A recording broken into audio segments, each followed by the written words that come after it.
할렐루야. 말씀의 은혜 받으시기 바랍니다. 말씀의 은혜 받으실 줄 믿습니다. 우리 사랑하는 본이 되는 교회 이 자리에서 함께 하나님께 영광 올려드리는 여러분들에게 하나님의 사랑과 축복이 넘쳐나시길 주님의 이름으로 축복합니다. 오늘 말씀의 제목은 하나님의 이름으로 라는 제목으로 함께 말씀을 나누고자 합니다. 여러분께 조심스럽게 질문 하나 드리겠는데요. 여러분 혹시 약속에 대해서 어떻게 생각하십니까? 약속. 지금 이 상황에서 선거철 얘기하면 좀 그렇긴 한데 자, 선거철이 되면 참 많은 정치인들이 공약을 내겁니다.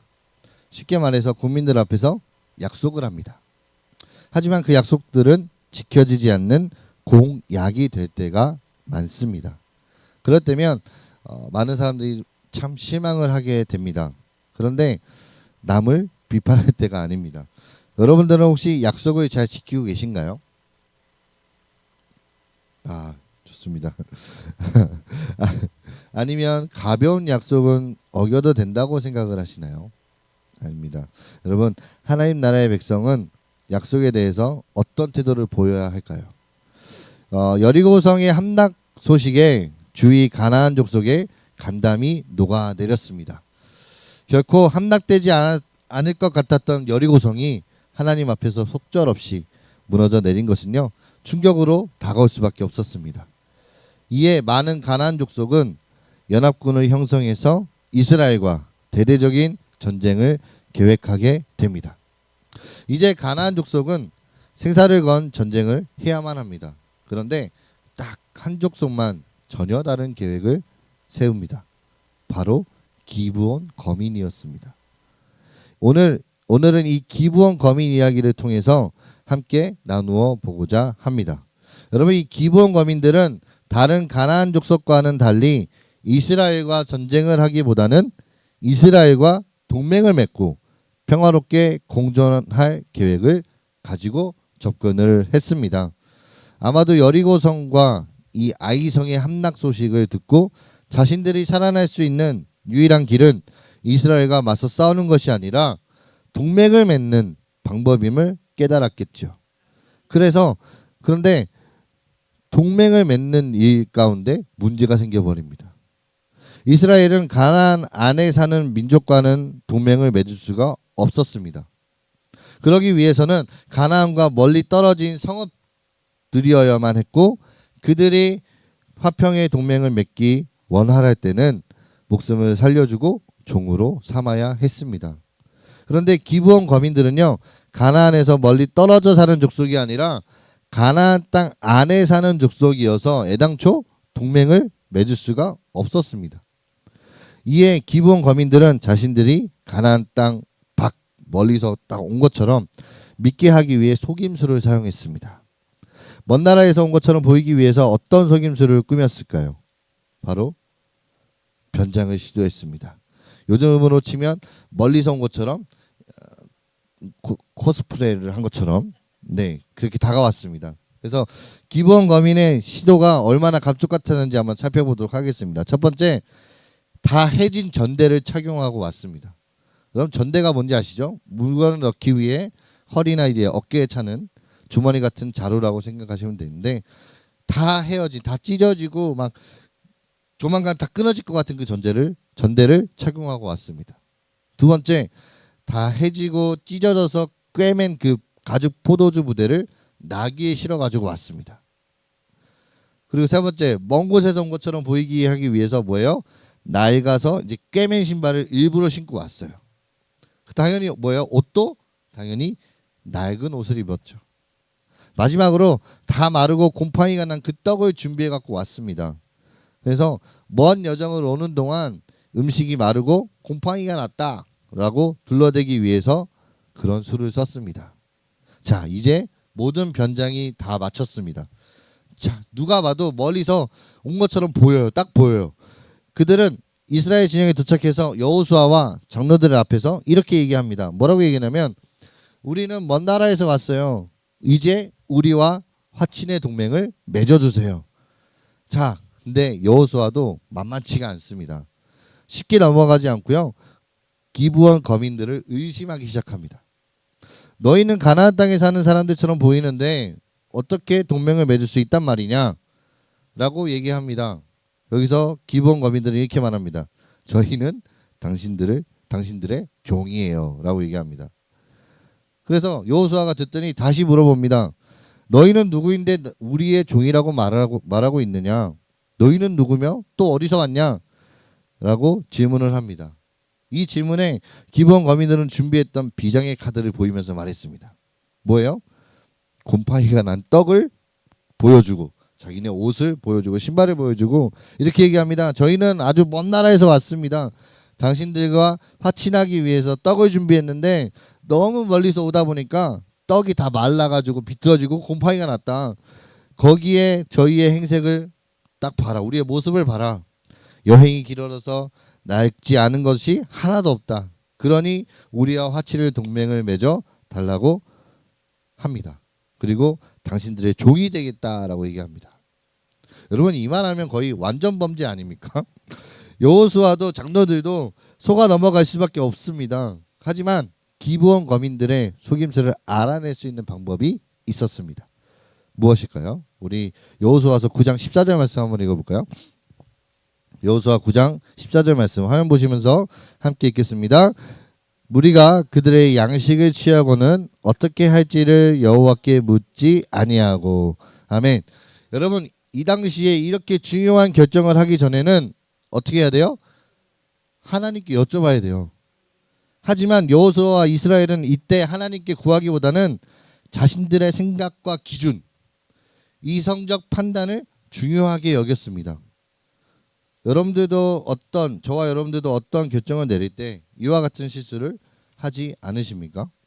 여러분 인간은 유한한 존재입니다. 그래서 한 치 앞도 예측할 수 없습니다. 아무리 많은 정보를 가지고 있다 해도요. 그 정보는 그냥 부분적일 수밖에 없습니다. 결국 퍼즐 몇 조각으로 전체 그림을 맞추는 양상이 우리의 삶 가운데 반복적으로 벌어질 수밖에 없습니다.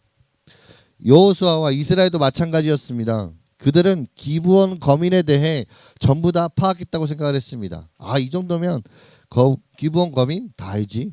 다 할 수 있어. 와봐. 누구든지 와봐. 이렇게 생각을 했습니다. 이 결정을 내릴 수 있는 퍼즐 조각이 자신들에게는 다 맞춰졌다고 생각했습니다. 하지만 여호수아와 이스라엘이 가지고 있었던 정보는 제한적이었고요. 결국 중요한 퍼즐 조각 없이 결정을 내리다 보니 기브온 거민에게 속을 수밖에 없었던 것입니다. 하지만 하나님은요. 전체를 보고 계십니다. 모든 퍼즐 조각을 다 듣고 계세요. 다 들고 계세요. 그래서 중요한 결정을 하기 전에 늘 하나님께 구해야 합니다.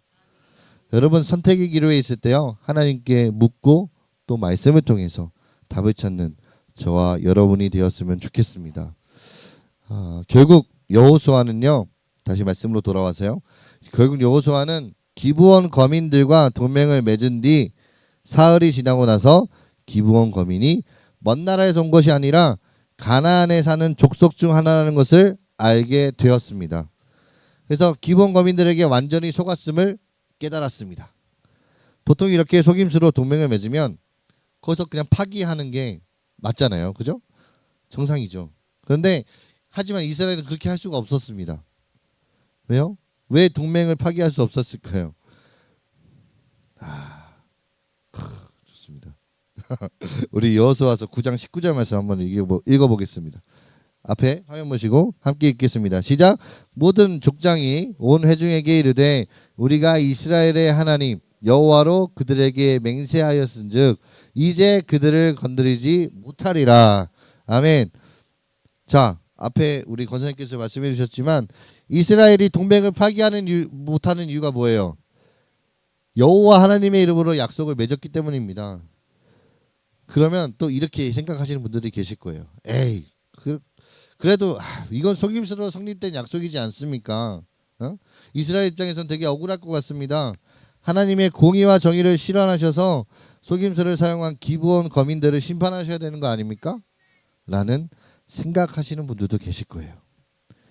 여러분 계속되는 이야기를 통해서 하나님은 이 동맹에 대해서 어떻게 생각하시는지 좀 더 살펴보도록 하겠습니다.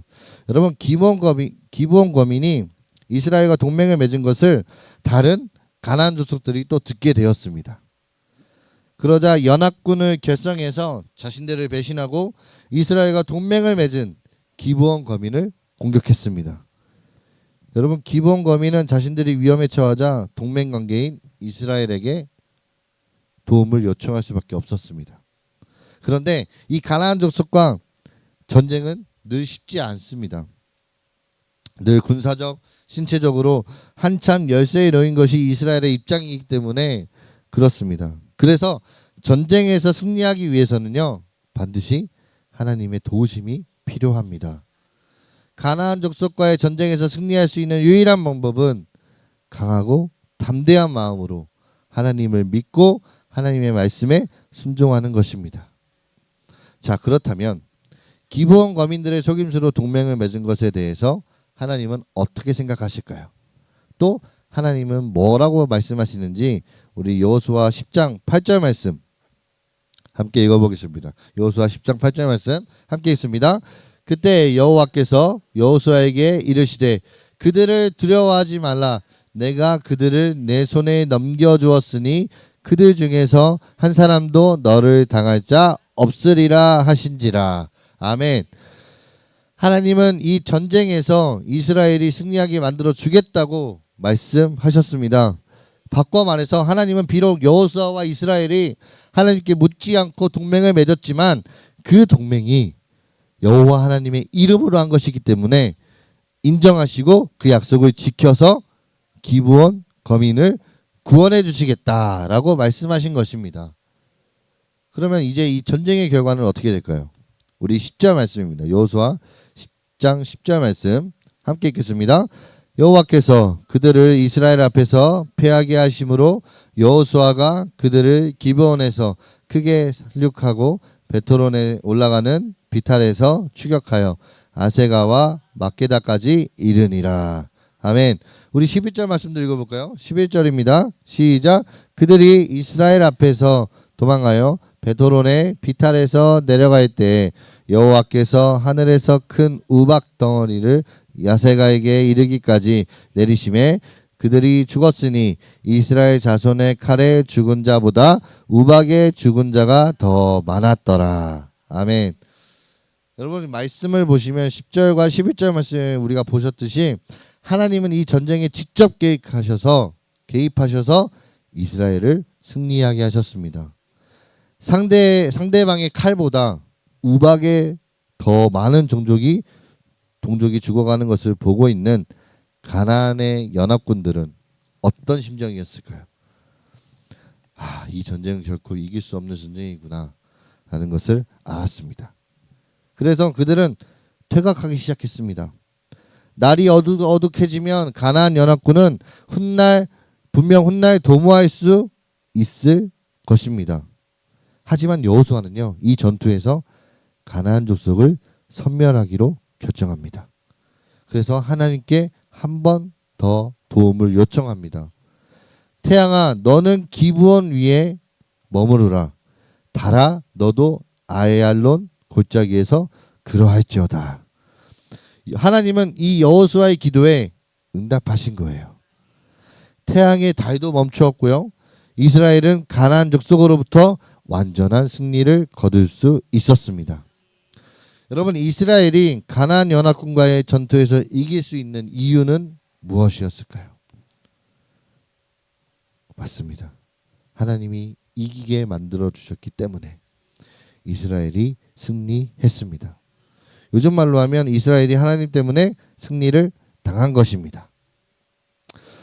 말씀을 정리하겠습니다. 여러분, 하나님은 비록 기브온 거민들의 속임수로 이스라엘이 그들과 동맹을 맺게 되었지만 여호와 하나님의 이름으로 한 것이니 그 약속이 지키리라 라고 말씀하셨습니다. 하나님은 그분의 이름으로 한 약속을 신실하게 지켜 가시기 위해 우박으로 가나안 연합군을 멸하셨고 해와 달을 멈추는 전무후무한 사건을 통해 이스라엘이 승리하도록 만드셨습니다. 여러분, 하나님은 약속을 반드시 지키시는 신실하신 분이십니다. 여러분은 약속에 대해서 어떻게 생각하고 계십니까? 우리는 약속이 무너진 시대, 약속이 가벼워진 시대에 살고 있습니다. 약속을 하고도 우리가 말을 바꾸고요. 언제 그랬냐는 듯이 오리발을 내미고 있는 많은 사람들을 보면서 여러분들은 어떤 생각이 드십니까? 우리들도 참 많은 약속을 하고 살아갑니다. 하나님과의 한 약속, 또 직장에서 한 약속, 부모님과 한 약속, 친구들과 한 약속 등 참 많은 약속을 우리는 하고 살아가고 있습니다. 여러분들은 그 약속을 잘 지키고 계십니까? 약속을 가볍게 생각하고 약속을 깨뜨리는 것이 일상으로 굳어가고 있지는 않으십니까? 오늘 말씀을 통해서요. 하나님 나라의 백성은 약속에 대해서 또 어떻게 생각하고 또 어떻게 지켜야 하는지를 함께 나누어 보았습니다. 하나님은 그 어떤 순간에도 반드시 생명을 걸고 약속을 지키십니다. 우리가 하나님과의 약속을 지킬 능력도 실력도 없으니 하나님께서 그 약속을 지키기 위해 사람의 몸을 입고 이 땅 가운데 오셨고 십자가에서 죽으심으로 또 부활하심으로 모든 약속을 신실하게 이루셨습니다. 여러분, 우리는 하나님의 형상입니다. 우리의 모습을 통해 하나님의 성품이 드러나도록 창조하셨고요. 비록 죄로 인해서 전적으로 타락했지만 예수님의 십자가 사건을 통해 지으신 그대로의 형상이 회복되었습니다. 그렇다면 어떻게 살아가는 것이 하나님 나라의 백성다운 삶일까요? 우리의 삶을 통해 하나님의 성품을 드러내며 사는 것입니다. 하나님 나라는 거창하게 대단한 업적을 이루어야 만들어지는 것이 아닙니다. 평범한 일상 가운데 여러분들이 한 약속을 신실하게 지키는 것이 하나님 나라를 이루어가는 방법이자 이 절망과도 같은 세상 가운데서 빛을 비추는 방법입니다. 약속을 신실하게 지키는 것을 통하여 하나님 나라를 이루어가는 저와 우리 성도 여러분들이 되시길 주님의 이름으로 축복합니다.